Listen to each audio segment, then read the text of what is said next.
Amigos, ¿cómo están? Esto es Voz Ciudadana, los saluda Elsa Iturriaga. La situación de la infancia en el Perú ha generado una serie de reclamos de parte de diversos sectores para solucionar los problemas de la niñez en nuestro país. Y precisamente estos están relacionados con el tema de la desnutrición, la anemia, la educación, la salud y también la falta de acceso a los servicios básicos. Para hablar de este tema, tenemos como invitadas a Matilde Coveña, comisionada de la niñez y la adolescencia, y también nos acompaña Sara Vega, presidenta de la Sociedad Peruana de Pediatría y miembro del grupo Inversión en la Infancia. A ambas le damos la más cordial bienvenida. Antes de iniciar este diálogo, les invito a que nos acompañen a ver una encuesta para ver cuál es la percepción de la ciudadanía sobre este tema. Adelante. ¿Cómo podemos contribuir a combatir el trabajo infantil? El trabajo infantil se puede combatir con los estudios de parte de los padres, ¿no? o también con el apoyo del gobierno y de las autoridades, digamos, locales, gobiernos regionales. Se necesita una enseñanza desde los hogares. Primeramente, aparte de eso, ver la situación en que se encuentran los padres, los hijos. Usted sabe que quizás van a trabajar por una desesperación para comer algo, esto que lo otro. Entonces, verdaderamente que los niños deben estudiar. Pues se debe dar educación a los chicos antes de mandarlos a trabajar y ayudar a los padres, ¿no? Creo que habiendo más trabajo para los padres, ¿no? Y para que los padres se dediquen a cuidar y darle todo lo que los chicos necesitan. Creo que es eso. Usted como ciudadanos que podemos contribuir para combatir el trabajo infantil. Trabajo infantil, que a los padres le den más trabajo, más oportunidades, pues. Y eso es más responsabilidad de los padres que de los niños, ¿no? Yo pienso que cada ciudadano tiene que ser responsable, ¿no? Y que no permitir que esos niños tan pequeños estén trabajando, ¿no? Deberían estar estudiando. Pero también el gobierno tiene que poner su contribución, me parece a mí. Porque nosotros pagamos impuestos. ¿Y ese impuesto a dónde se va, no? Habiendo más control, señorita. Y educando a los padres de familia. Eso me parece que es muy conveniente. ¿Sabe qué, señorita? Es algo muy importante. La educación debe venir a través de los padres de la PAFA. En la PAFA, en los colegios, educar a los padres para que motiven a sus niños a no estar haciendo ese tipo de labores. Tomar conciencia, los niños tienen que jugar, tienen que hacer otras cosas, ¿no? Vivimos en un mundo en el que estamos acostumbrados a que todos los chicos que hoy son adultos han hecho trabajo infantil, ¿no? Han hecho trabajo esclavizante.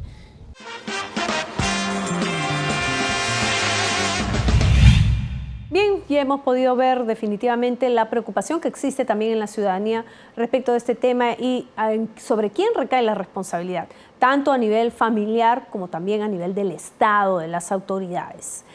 En ese sentido, pues, ¿cuáles serían los retos para revertir esta situación? Pero ¿cuál es la situación real hasta el momento? Podemos empezar con Matilde Coveña, comisionada de la niñez y la adolescencia de la Defensoría del Pueblo.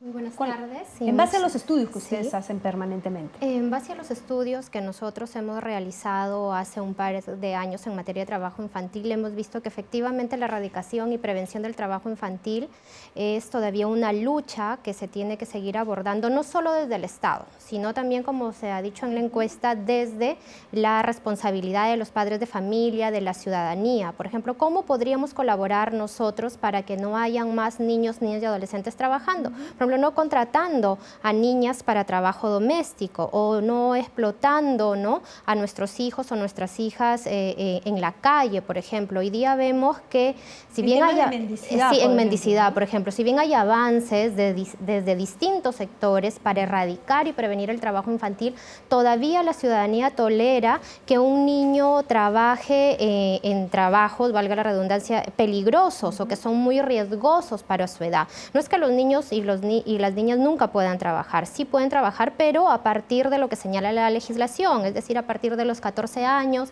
hay además que dar a los padres la autorización respectiva, de acuerdo además a su edad y de acuerdo a esa edad se va a tener que distinguir a qué actividad puede dedicarse, ¿no? Hay que tramitar toda una autorización en los sectores respectivos y no lo hacemos, ¿no? Definitivamente el tema del trabajo infantil también tiene sus consecuencias, ¿no? No solo las causas, los orígenes, que puede ser el tema de pobreza, de abuso también de los padres, de repente vicios, sino también las consecuencias que esto trae, como es el tema de la salud.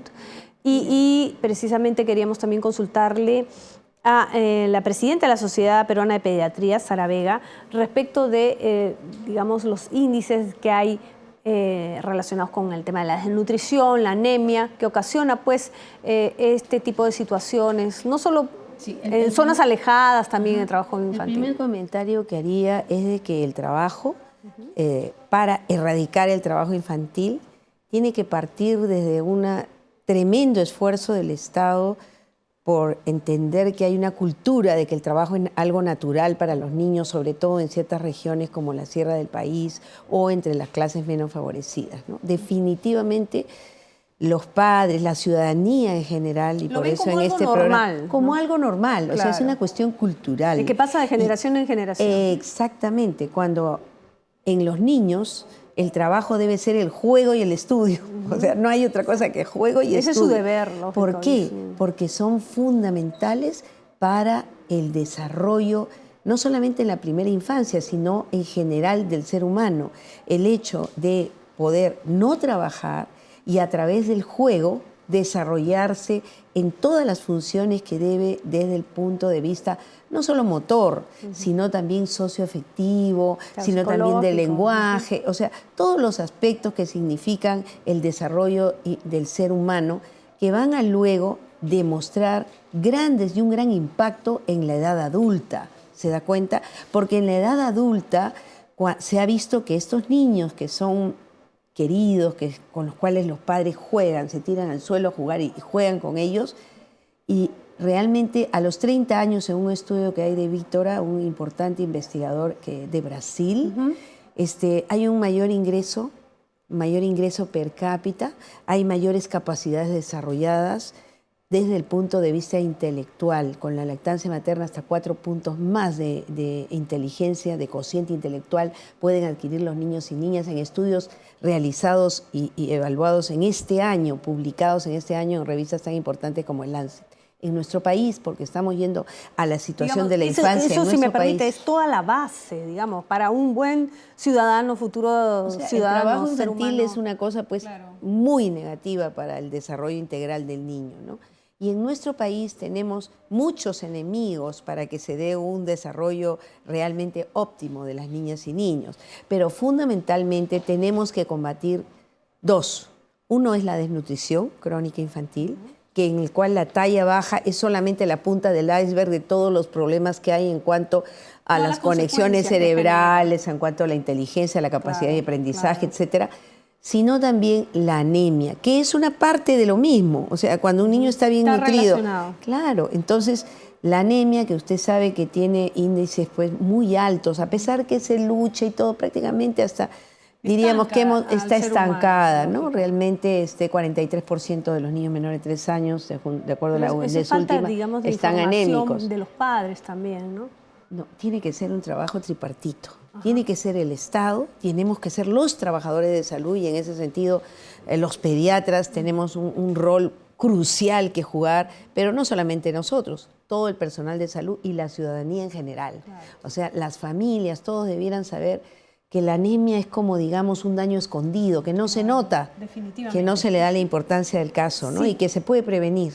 Pero estos temas, no solo el tema del trabajo infantil, que es terrible, ¿no? Como usted nos acaba de explicar, las consecuencias que esto tiene para la salud, no solo emocional, física y el desarrollo futuro del ser humano, sino también, digamos, hay otros temas colaterales como es la violencia, por ejemplo, ¿no? Que estanca. Ustedes también recorren el país como Defensoría del Pueblo en diferentes puntos, en diferentes regiones y también han podido, me imagino, tener conocimiento de una serie de denuncias dar talleres, orientar, digamos, a la ciudadanía, a la población en ese sentido. Sí, nosotros desde la Defensoría del Pueblo, a través de la Adjuntía para la Niñez y la Adolescencia y a través de sus otras oficinas también, de otras adjuntías, vemos toda la problemática de niñez, que no solo se centra en trabajo infantil, anemia, ¿no? Sino también en temas de salud, de educación, violencia, embarazo adolescente, niñez indígena, ¿no? Digamos, en el caso de la primera infancia. En el caso de la primera infancia, efectivamente nos preocupamos también a partir de que queremos de que los niños desde que nacen puedan ejercer sus derechos. Por ejemplo, su derecho a la salud. Todo el tema de nutrición y todo el tema de prevención de anemia, ¿no? Y un adecuado crecimiento tiene que ver con el derecho a la salud. Claro. Y desde ese lado, la Defensoría del Pueblo, ¿no? Coadyuva,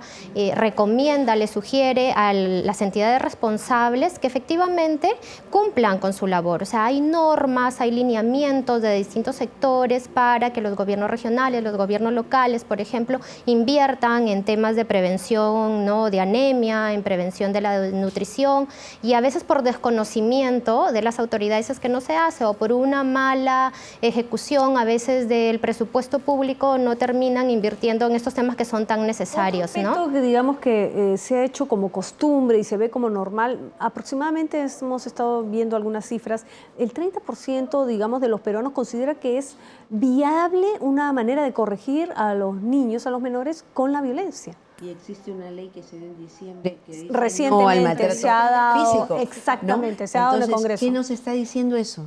También que es un asunto que hay que trabajar muy a fondo porque está arraigado, interiorizado. Para ser un buen ciudadano hay que darle, hay que castigarlo físicamente y a veces, claro, y todo lo contrario. ¿Por qué? Y esto es importante que sepan los padres y madres de familia, porque la violencia y el maltrato afectan el desarrollo y la integración de todas las neuronas, de todas las conexiones cerebrales. O sea, la maduración cerebral, el desarrollo de un ser humano se ve afectado orgánicamente por el tema de la violencia. Es como una reacción del organismo. Así es, hace daño real y eso está comprobado por la medicina basada en evidencia. Definitivamente es un tema que preocupa y va más allá de lo que uno piensa de manera superficial. Vamos a hacer una breve pausa, pero les invito también a que nos acompañen al retornar, ver los comentarios a través de nuestras redes sociales que nos escriben, por supuesto, los televidentes que están conectados a la señal de Congreso Televisión. Retornamos en unos instantes.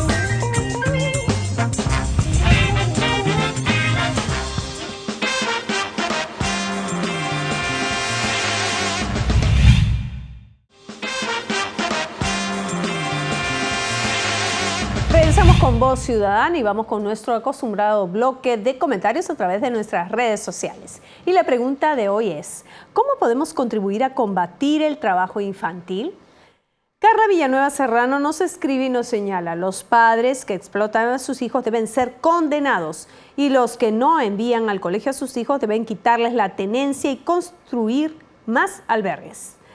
Alexa Rumiche nos escribe y nos indica llevar los albergues correctamente supervisados, quitarles la tenencia a esos padres desalmados por omisión de asistencia o crear programas donde los padres pueden trabajar para que sus hijos estudien.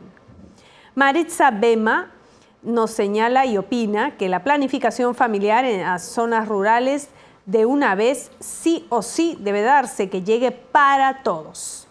Martín Flores Castillo opina es el hambre que los hace trabajar. No los envían al colegio porque el dinero de los padres no alcanza. ¿Quieren tapar el sol con un dedo? Este país se ha empobrecido vertiginosamente en los últimos 10 años, sobre todo en las zonas rurales.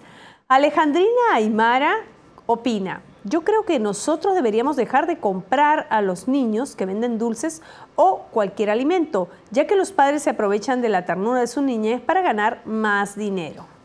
Bruno Roque Cisneros nos escribe y considera que el Estado debería hacer un censo de todos los niños de la calle y ponerlos en albergues, hacer un plan de educación sexual en las zonas rurales, ya que en esas zonas tienen más hijos de los que económicamente pueden mantener y por ello los mandan a trabajar.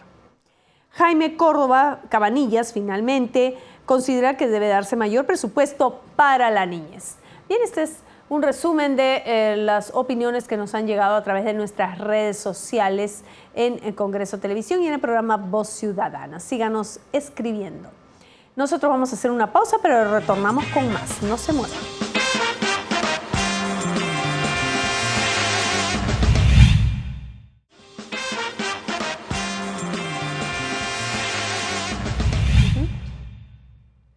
Regresamos con Voz Ciudadana. Ya hemos podido ver los comentarios a través de las redes sociales y la preocupación también de los televidentes que nos escriben.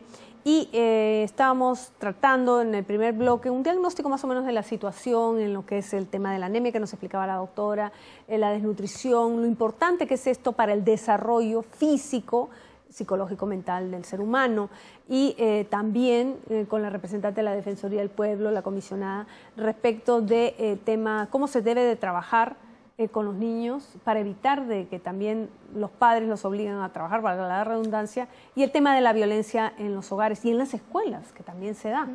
Pero queremos hacer énfasis en las tareas pendientes que quedan. ¿Cuáles serían las alternativas de solución para abordar de manera, digamos, ordenada la realidad de la niñez en nuestro país? ¿Cómo superar, enfrentar estos problemas, ¿no?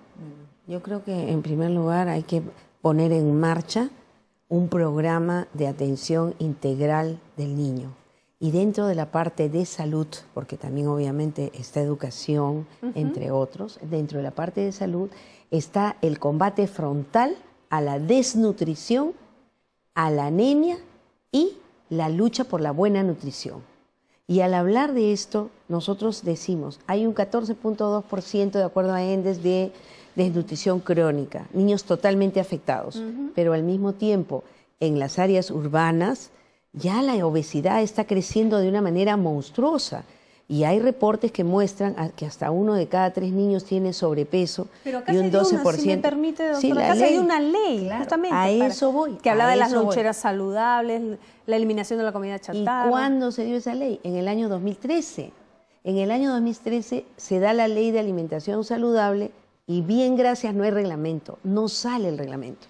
Nosotros tenemos tarea del Ejecutivo. Pero por supuesto, de tarea del Ejecutivo, tarea que se puede cumplir incluso dentro de este mismo gobierno, porque hay que completar las buenas acciones. El Legislativo y el Ejecutivo deben actuar de manera armónica y los niños son primero. Esa ley de alimentación saludable necesita un reglamento urgente. Si no, quedaría como algo pendiente también de urgencia para el próximo gobierno, ¿no?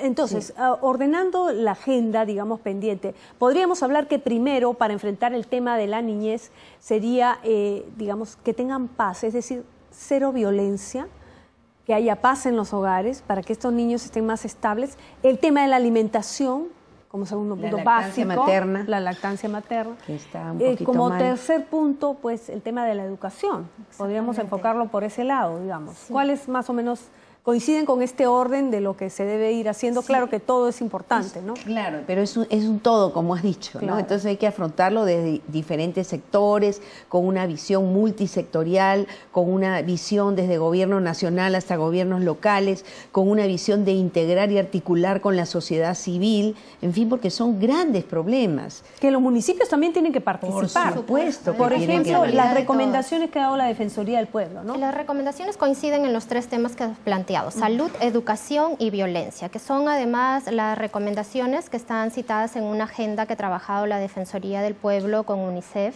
¿no? Promocionando estos 3 temas a nivel de los candidatos para las elecciones presidenciales y ahora que se va a recordar también al legislativo cuáles son específicamente los puntos que deben tratarse en estos 3 grandes ejes. Por ejemplo, en el tema de salud tenemos que enfocarnos, ¿no?, para que efectivamente se reduzca la desnutrición infantil y se reduzca la anemia, como bien dijo la doctora. Hay que trabajar de manera articulada entre el gobierno, ¿no?, entre todos los sectores y entre todos los gobiernos del gobierno central, regional, ¿no?, y los gobiernos locales. Si me permite, ¿de qué manera pueden participar los municipios? Por ejemplo, que es donde la ciudadanía está más cerca, tu gobierno local, tu alcalde. dando de repente talleres, orientación a los padres de Pueden familia? crear un programa, pueden ellos además solicitar el presupuesto respectivo en estos temas. Los municipios tienen responsabilidades y metas que cumplir de acuerdo al Plan Nacional de Acción por la Infancia. Y ellos tienen que decir al gobierno central qué recursos necesitan. Justamente ahorita están en toda la formulación del presupuesto para el próximo año. Esta es la oportunidad para que las entidades digan necesito tanto presupuesto y desde el gobierno central se les pueda otorgar. Y que también se les haga un seguimiento. Exactamente. De que cumple, porque no se trata solo de que pidan el eso se ha pedido sino que... en una ley el año pasado, en la ley 30362 que elevó el Plan Nacional de Acción por la Infancia, ¿no?, que había sido aprobado por decreto supremo a rango de ley, y se pidió precisamente de que además del financiamiento a los temas de niñez que deben ser prioritarios, también se les ha pedido que se haga un seguimiento a toda la inversión en la infancia y además que se rinda cuentas desde cada entidad responsable de lo que se está gastando en infancia. En los temas de salud, en los temas de educación, por ejemplo, la Defensoría propone que haya, ¿no?, docentes altamente calificados y además no solo en las zonas urbanas, sino también en las zonas más alejadas del país, en las zonas rurales, en las zonas con población indígena. También necesitamos que en los temas de educación, también la educación sea de calidad, ¿no? No podemos contentarnos con una educación simple, sino que tiene que ser una educación de calidad y de acuerdo a la identidad cultural también de los niños, las niñas y adolescentes. Claro. Que haya de repente también ciertos, digamos, beneficios para los maestros que llegan a ir a esas zonas y que no quede pues una motivación. Hay que motivar. Los quecholantes, los aymaras, en fin, todo, porque estamos en un país pluricultural. Y esto, mira, tiene que ver además con obligaciones internacionales que debe cumplir el Estado peruano desde sus distintos sectores. Ya en el mes de marzo el Comité de los Derechos del Niño ha dado recomendaciones puntuales, ¿no?, sobre temas de niñez y adolescencia, en los temas de educación, salud, en violencia. Por ejemplo, luchamos contra la violencia en las calles, ¿no?, en el propio hogar, en la escuela, pero no hay casas refugios para niños, niñas y adolescentes víctimas de violencia.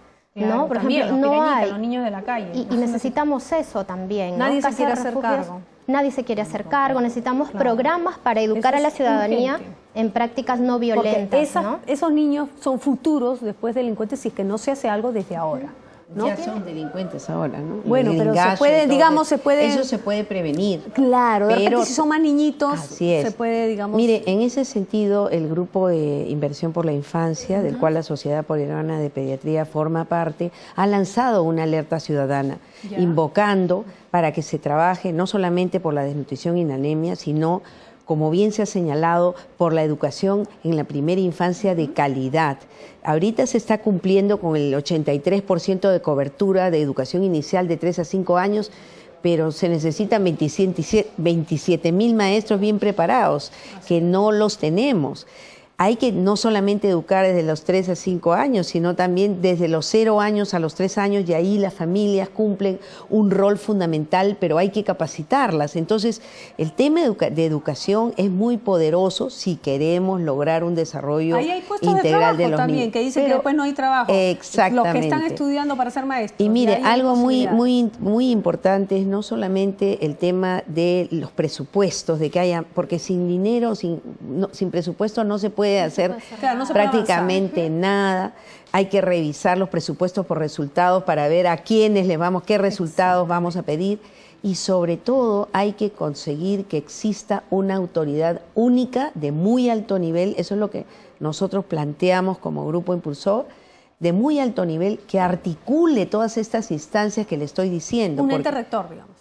Hay un ente rector. El ente rector es el Ministerio de la Mujer y Poblaciones Vulnerables, pero se necesita una autoridad que integre y articule y busque sinergias entre el Ministerio de Inclusión Social. Tiene que buscarse esto y buscar resultados prontos, porque la anemia sí se puede abatir para dentro de 2 años, si se comienza desde ahora con los niños que nacen con bajo peso, por ejemplo, y se les va haciendo un seguimiento, y ahora hay padrón nominal, o sea que los alcaldes, que tú preguntabas, pueden saber cuántos niños con menos de 2.500 han nacido, 2.500 gramos han nacido en su localidad, e ir a buscarlos y seguirlos. ¿Te das cuenta? Y que no tengan anemia y que se clampe el cordón, no como se hace ahora en la mayoría de lugares donde se atienden partos inmediatamente después que nace el niño, sino que se espera hasta que el cordón deje de latir, con lo cual se le da una reserva de hierro al niño. Fíjate, cosas muy sencillas. Pero importantísimo además y de bajo costo. Así de es. bajo costo. Que, por supuesto. Entonces hay otro gran problema acá, que la falta de información oportuna.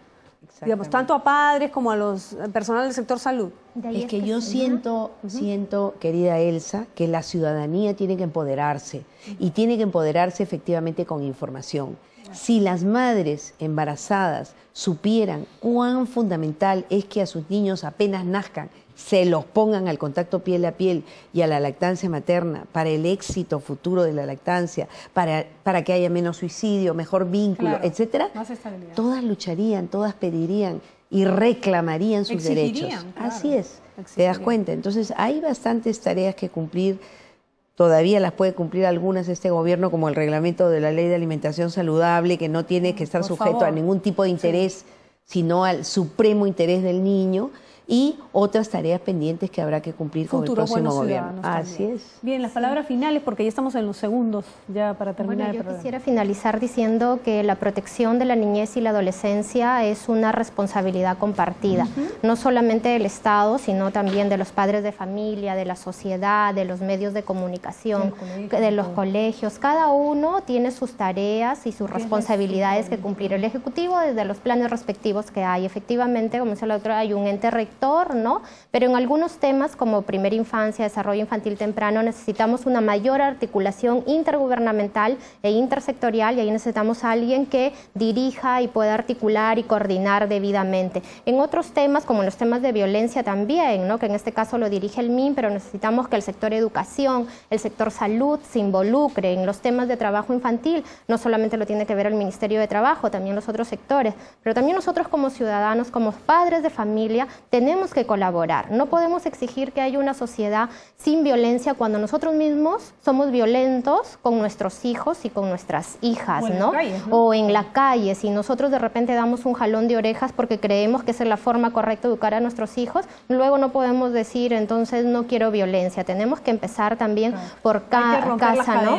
Debe haber corregir a nuestros niños, pero con amor, con prácticas no violentas, con ternura, como se dice, ¿no? Y esto no es algo exagerado, ni es un sueño, ni nada, sino que efectivamente si crías a niños con amor, si los educas con amor, van a ser también ciudadanos, ¿no? Ciudadanos que puedan desempeñarse en su vida con amor y sin violencia, ¿no? Y hay así lo demuestran, ¿no? Efectivamente, hay estudios científicos, Bueno, ¿no? yo les agradezco a ambas estas importantes información que nos han brindado aquí en Voz Ciudadana, algunas ya conocidas y otras que nos sorprenden, digamos lo sencillo que pueden ser y lo importante es que todos conozcamos, tanto cualquier ciudadano, ciudadana, como también las autoridades competentes. Tareas pendientes, por supuesto, para el siguiente. Yo quisiera hacer una invocación a nuestros próximos gobernantes, no solamente desde del Ejecutivo, sino también del Legislativo, porque para que prioricen a los niños, para que realmente el decir los niños son primero no sea siempre simplemente unas palabras que se dicen cliché, bonitas, unas palabras,